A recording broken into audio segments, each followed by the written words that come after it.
हम लोग 30 मार्च 2025 को चालीसा के चतुर्थ सप्ताह में प्रवेश कर रहे हैं।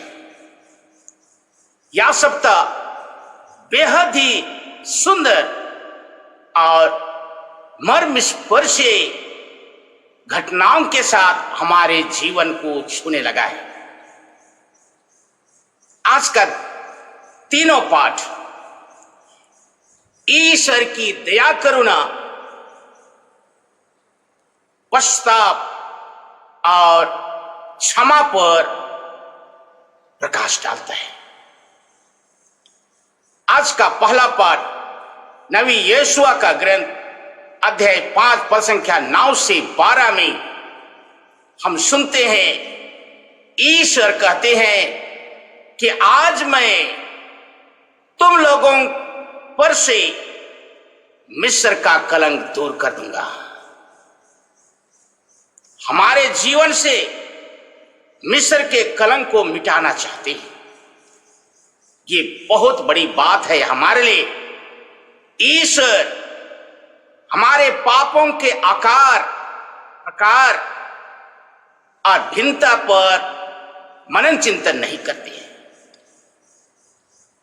हमारे पापों की गिनती नहीं करते, लेकिन हमसे एक बात की अपेक्षा करते हैं और वह है पश्चाताप, कि हम अपने पापों से प्रायश्चित करें। आज के पाठ में हम सभी जानते हैं, इस्राएली लोग मिस्र गए क्योंकि उन्होंने ईश्वर की आज्ञा को नहीं माना।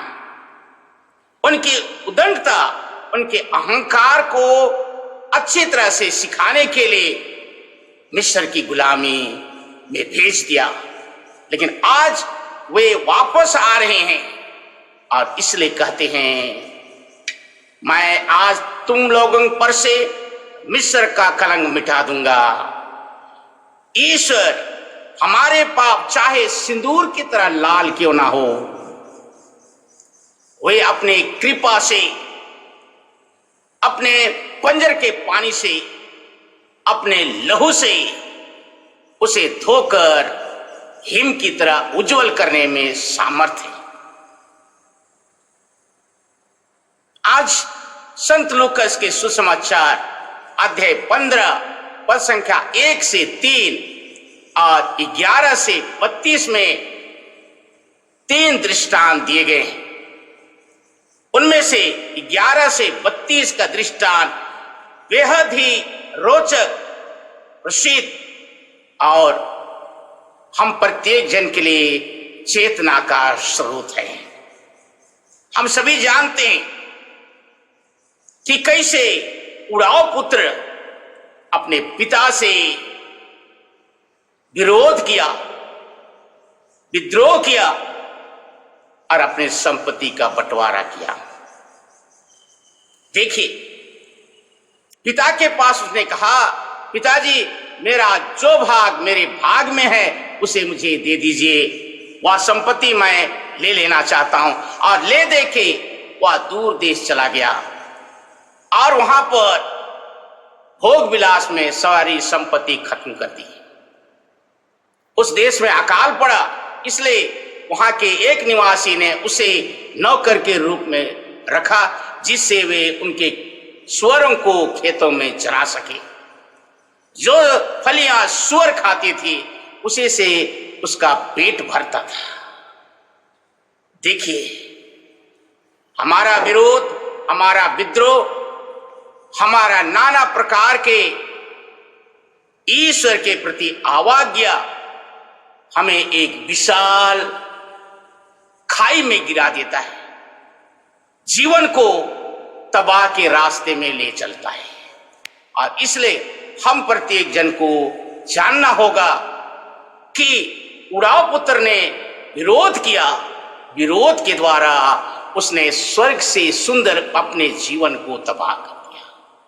हम भी जरा गौर करके देखें, कितने बार हमने ईश्वर की आज्ञा का पालन नहीं किया, कितने बार ईश्वर से कलीसिया से हमने विरोध करते हुए जीवन जिया, फलता हमारा विनाश शुरू हो गया है। उड़ाव पुत्र के दृष्टांत में हम और एक बात पाते हैं, ईश्वर दया करुणा से ओतप्रोत है। मैंने कहा वे हमारे पापों के आकार नहीं देखते, प्रकार नहीं देखते, हमारे प्रायश्चित देखते हैं। जैसे छोटा बेटा वापस आया और उसने गिड़गिड़ाते हुए कहा, पिताजी मैंने स्वर्ग और आपके विरुद्ध पाप किया है, मुझे एक नौकर की तरह रख लीजिए। पिताजी कितना दयालु है, उसने कहा मेरा बेटा आ गया है इसलिए अच्छे से अच्छा कपड़ा पहनाओ, अंगुली में अंगूठी डालो, जूते पहनाओ, मोटा बछड़ा मारो। अर्थात ईश्वर के बेशर्त प्यार को उजागर करता है, उसकी कोई सीमा नहीं है। प्यार का सागर जिसको बोलते हैं असीम है और कोई इसकी कोई सीमा नहीं है। जरा सोचें, हम भी दैनिक जीवन में ईश्वर के विरोध में पाप किया है। यदि हम इस 40 काल में सारे हृदय से उड़ाव पुत्र की तरह अगर हम प्रायश्चित करें, ईश्वर बेशर्त प्यार से हमें क्षमा कर देंगे। क्रूस से उसने कह दिया, हे पिता इनको क्षमा कर देना, ये लोग नहीं जानते हैं कि क्या कर रहे हैं। आज आपको भी मुझे भी वही वाक्य से अभिषेक करने वाले हैं। दूसरी बात, उड़ाव पुत्र के दृष्टांत में हम पाते हैं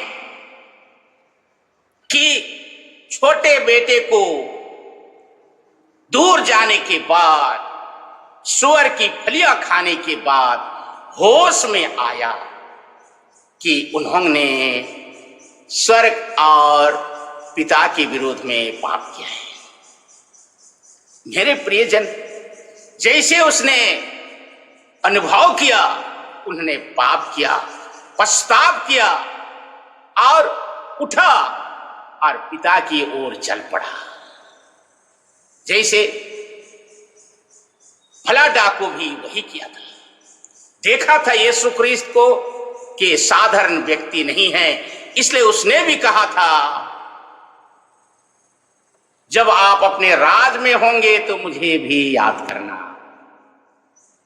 ये प्रस्ताव देखिए, एक निस्वार्थ प्रस्ताव देखिए, संपूर्ण हृदय से प्रस्ताव देखिए, और जिसकी वजह से उड़ाव पुत्र को लिए भी, भले डाकू के लिए भी कृपा का द्वार खुल गया, स्वर्ग का द्वार खुल गया। उनके आने वाले पीढ़ी के लिए भी स्वर्ग का द्वार खुल गया। मेरे प्रियजन, याद रखिए, आपके कारण, आपके पाप के कारण आज कृपा का द्वार मेरे लिए, मेरे परिवार के लिए, आने वाले पीढ़ी के लिए बंद है। यह सुंदर सा वक्त है।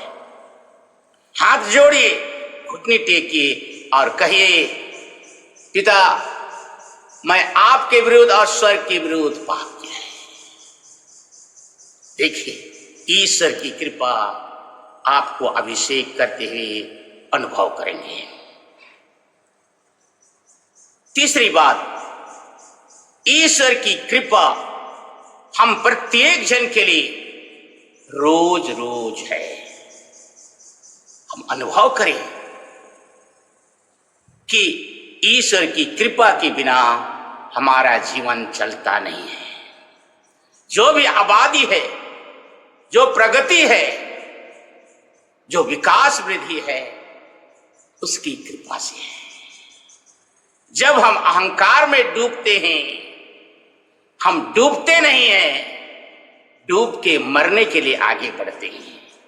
आइए 40 के इस सुंदर समय में अपने आप को अनुभव करें, महसूस करें। हम भी उड़ाव पुत्र की तरह बहुत बार भटके हैं, ईश्वर से दूर गए हैं। ईश्वर को हम चाहते हैं कि हम छुपा के रखें, लेकिन हम जितना दूर जाते हैं ईश्वर का हाथ उतना लंबा है। मकड़ी का जाल में हम अनुभव करेंगे, मकड़ी का तागा असंख्य लंबा है, उतना दूर हम जा ही ना सकेंगे।